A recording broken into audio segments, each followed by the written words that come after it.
Hello everyone, welcome back to the Ocarina of Time Dungeon Guide. Today we're going to be taking a look at the Shadow Temple. We've just finished climbing out of the bottom of the well as Child Link. We got the Eye of Truth down there, which is good, because we're going to be using that quite a bit here as we sort of quote-unquote continue on with the dungeon as Adult Link. And by that I mean there are some pretty interesting fan theories out there suggesting that the bottom of the well and the Shadow Temple are actually just one large temple, like different sections of one giant temple, which I think is kind of a cool thought. And kind of looking at this place, it certainly looks like the bottom of the well, so I can believe it. In any case, we're going to be starting by coming on over here, again using the Eye of Truth to reveal all of these illusionary walls. And we're going to be dipping into one of these side rooms over here. And at first glance, not a whole lot going on inside this room, other than a re-dead and a couple of bats. But by killing all of the enemies in here, a large chest will spawn. And the large chest will contain the map, which is always nice to have in the beginning of a dungeon. I like when they give you the map real early, especially in this place with all of the illusionary walls. This initial area is sort of maze-like. I mean, the Lens of Truth certainly makes that quite a bit easier, but having the map is even better. So we'll go ahead and grab that and head back out to this sort of miniature hub area out here. These are sort of square rooms that sort of loop around if you continue all the way around them. But there are sort of offshoots to the side. This one connects to another one.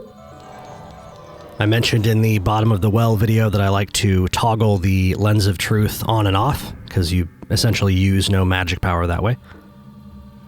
And here in this back room, it looks like we're going to have a rematch with Dead Hand.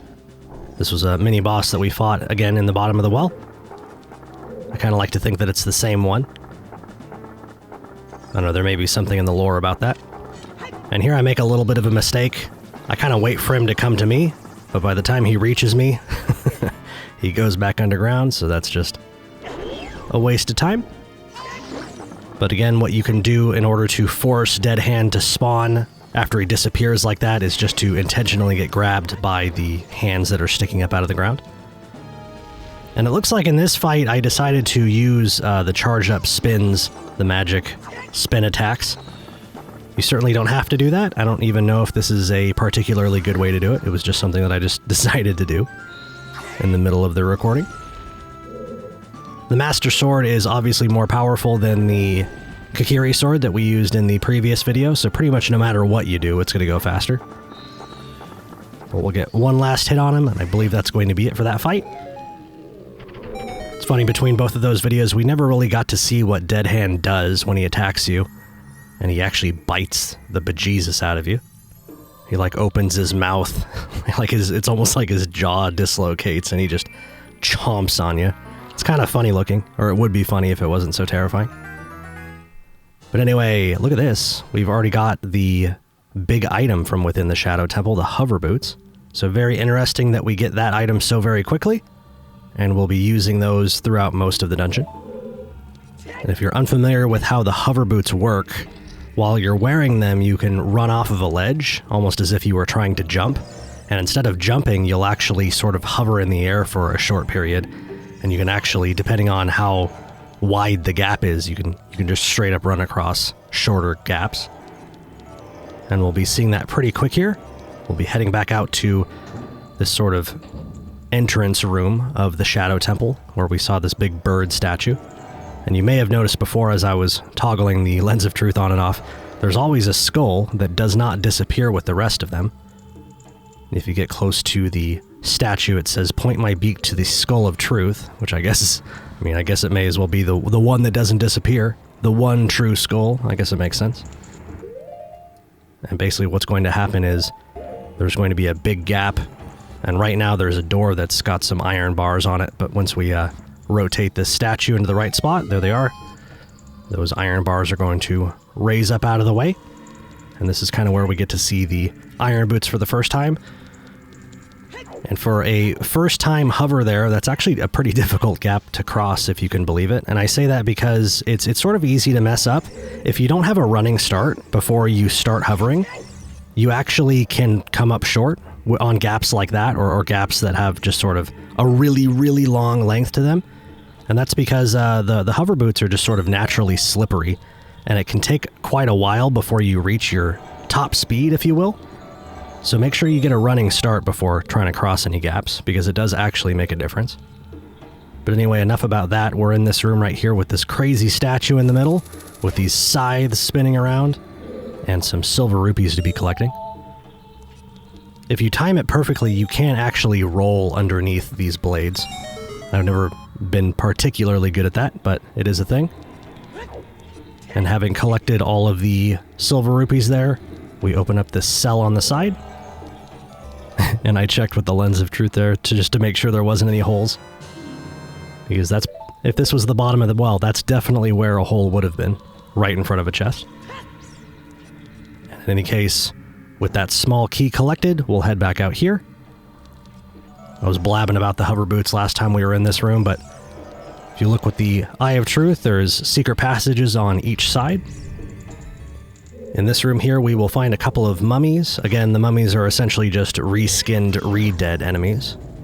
I think one difference between the two is when a re-dead dies, if there are any other re-deads in the same room, those other re-deads will start to walk over to where the first re-dead died, and they crouch down, and I think they, like, maybe eat it. So, you know, again, rated E for everyone. The mummies don't seem to be interested in eating their buddies, so that's good, at least. Anyway, killing the two mummies will spawn a large chest, and inside a compass. So look at that. Between getting the hover boots, the map, and the compass, we're completely loaded here in the Shadow Temple. And I enjoy this little gotcha right here. This is pretty cool. So, we've already established that there are secret passages on the left and right in this room, right? And when you look down at the middle one, you're almost surprised to see that there isn't one there. But actually there is, in a sort of different way.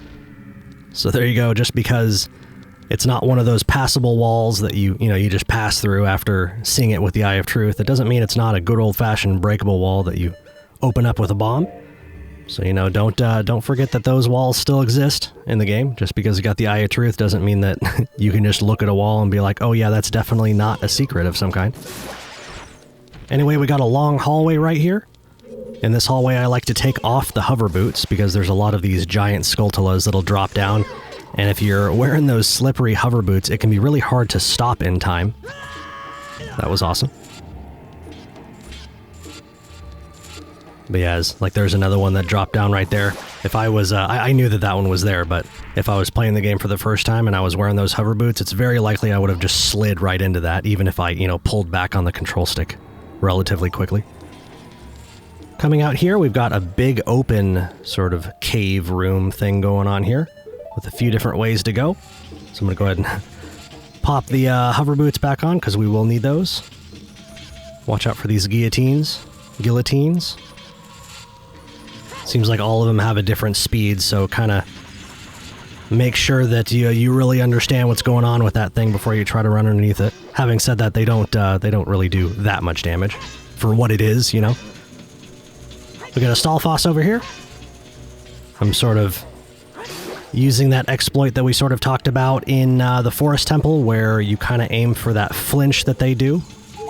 If you don't know what I'm talking about, they frequently will sort of drop their shield for just a split second, and they do it with sort of a constant timing, so you can try to fit a stab in at the same rate that they drop their shield, and you can very quickly take out those guys if you get that trick down.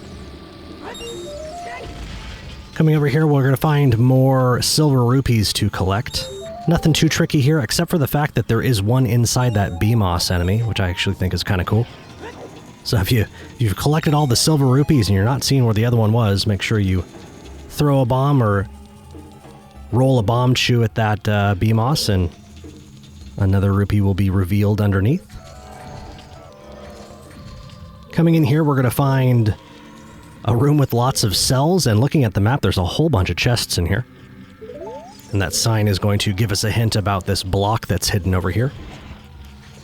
And what we're going to use this for is we're going to kind of push this down this sort of aisle over here in between the different rows of cells. And as we push this block down this sort of path, it's going to block these spike trap things as they fall down. And what we're going to want to do is I like to push it until we're stopping both of whatever you want to call these things.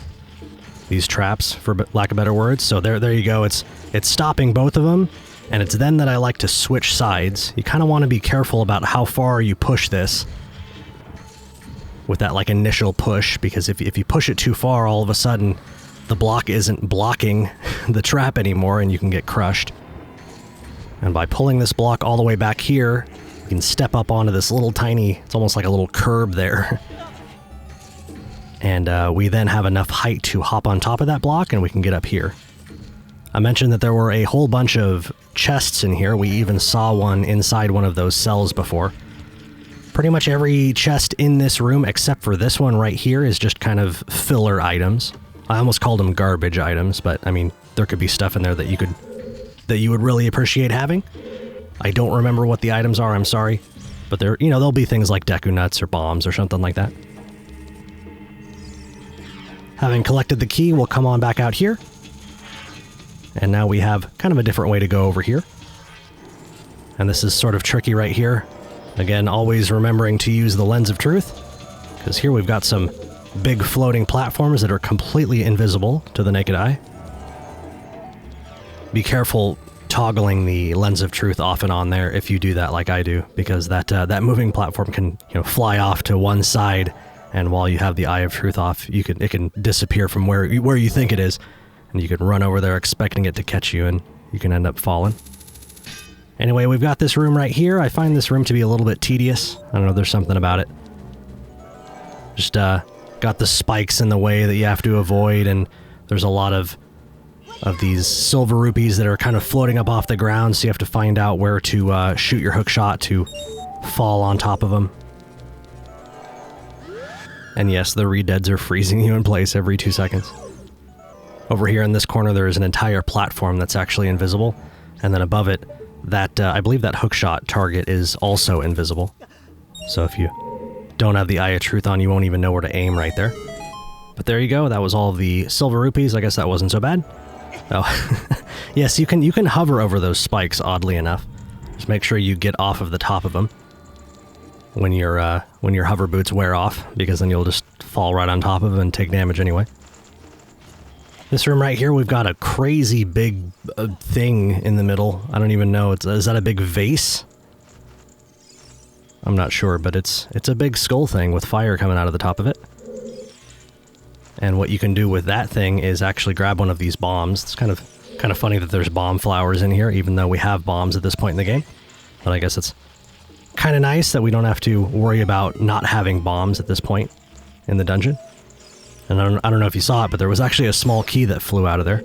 So it's another one of those, I'm going to call it a naked key. I literally just made that up, but it's like a key that doesn't have a chest. So therefore it won't appear on the map after you collect the compass. So hopefully you haven't been searching the entire dungeon for that key right there.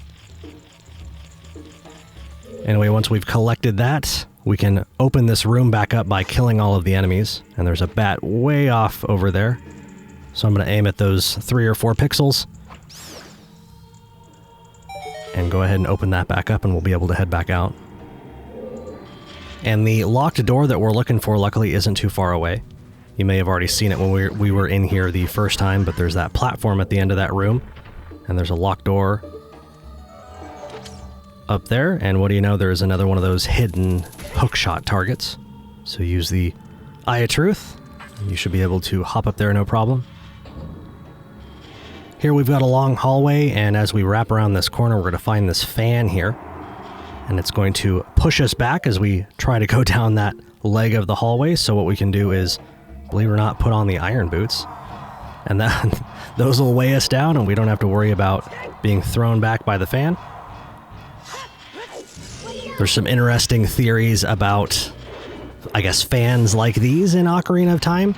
It is believed that at some point in the development of Ocarina of Time, the Forest Temple was actually not the Forest Temple, and it was in fact a Wind Temple. And if you look at the Forest Medallion that you get for completing the Forest Temple, it actually has like fan blades on it. It almost kind of looks like some sort of symbol that represents wind. So pretty interesting. Another thing that sort of supports that theory is that at the end of the game, when you're in Ganon's castle, there are puzzles for each temple in the game, and just like any other temple, there is a forest temple puzzle. But when you do that puzzle, it's all wind-based stuff. There's fans, and it's basically like that puzzle right there, where you have to weigh yourself down with iron boots so you don't get blown off of ledges. So yeah, really interesting.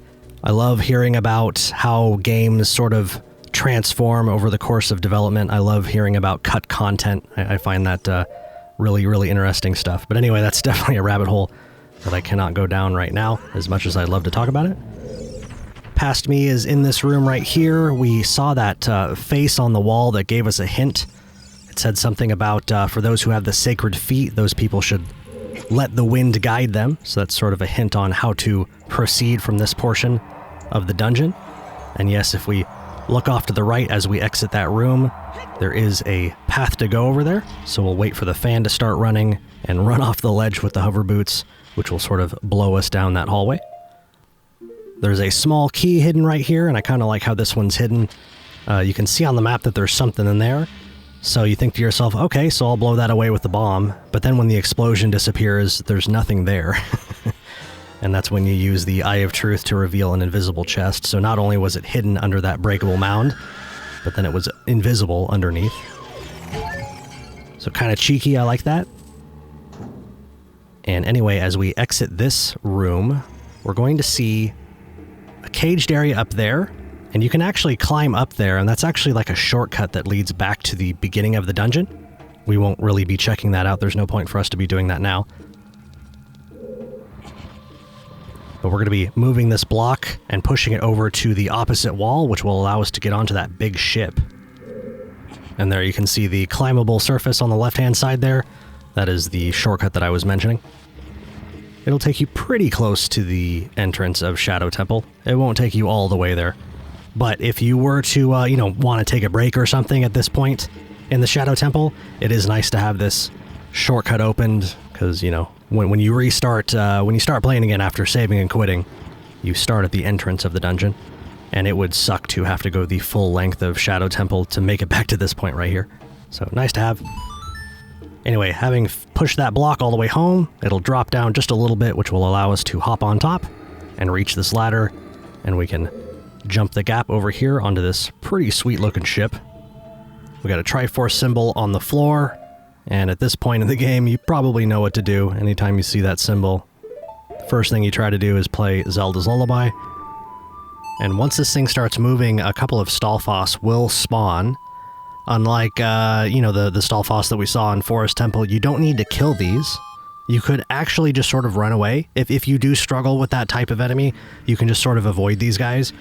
Eventually what's going to happen is this ship is going to come to a sudden stop, as you'll soon see.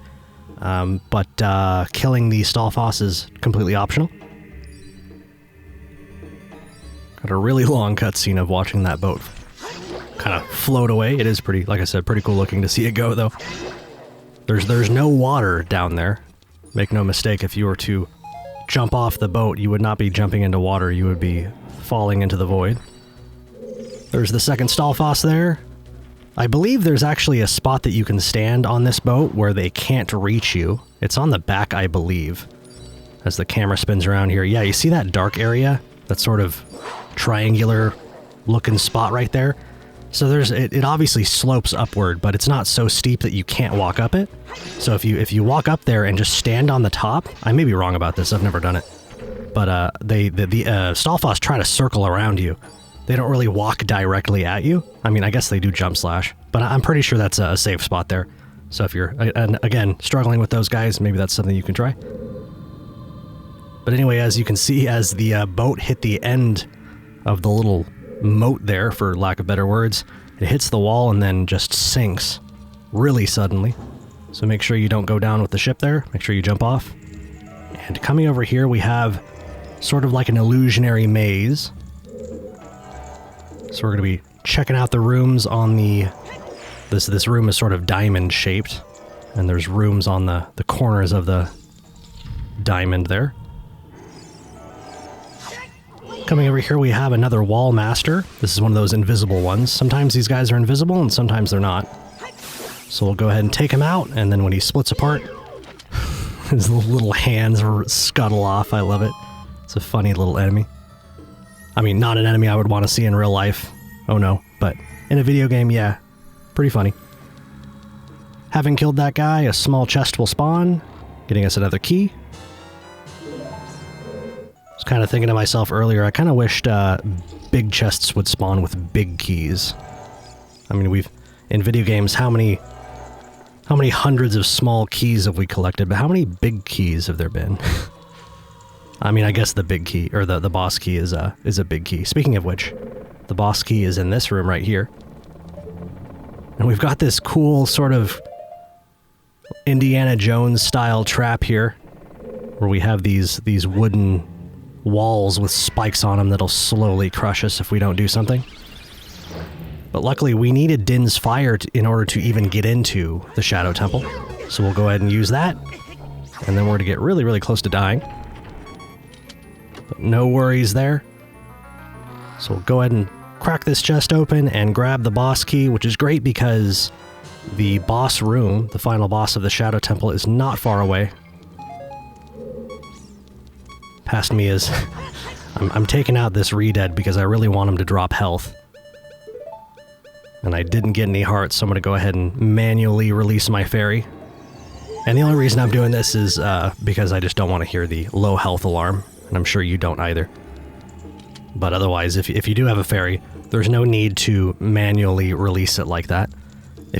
I'm sure at this point in the game you know that, but if you didn't, if you run out of health and you have a fairy in your inventory, it will automatically pop out and revive you. Which is probably the way to get the most out of those fairies. If you think about it, if you ever release it early, you're kind of just throwing away the health that you had. It's going to give you full health no matter what. But anyway, moving on. We're to come over here, and I actually thought I messed up in my footage here. I knew I had to set off those bombs to break the statue to have it fall over and it turns into a bridge, which is awesome, by the way. But I got to this point in the footage here, and I was like, oh no, I need Fire Arrow. And I actually haven't gotten Fire Arrow yet in this playthrough, so I actually thought I was going to be stuck. So I just shot an arrow over there just to see if it would work, and it did, so that's awesome. Apparently those bombs are so unstable that you just kind of poke it with an arrow and they just go off. But anyway, I've always enjoyed this room right here. It's just sort of this sort of void here. And of course it's not completely empty. There's actually platforms to run around on using the hover boots and the Eye of Truth. And anyway, it's time to fight the final boss of the Shadow Temple. So as you can see, past me is removing the hover boots. Those are not required for this boss. But anyway, there's going to be a big hole right here, and we'll drop down and watch the intro to this guy.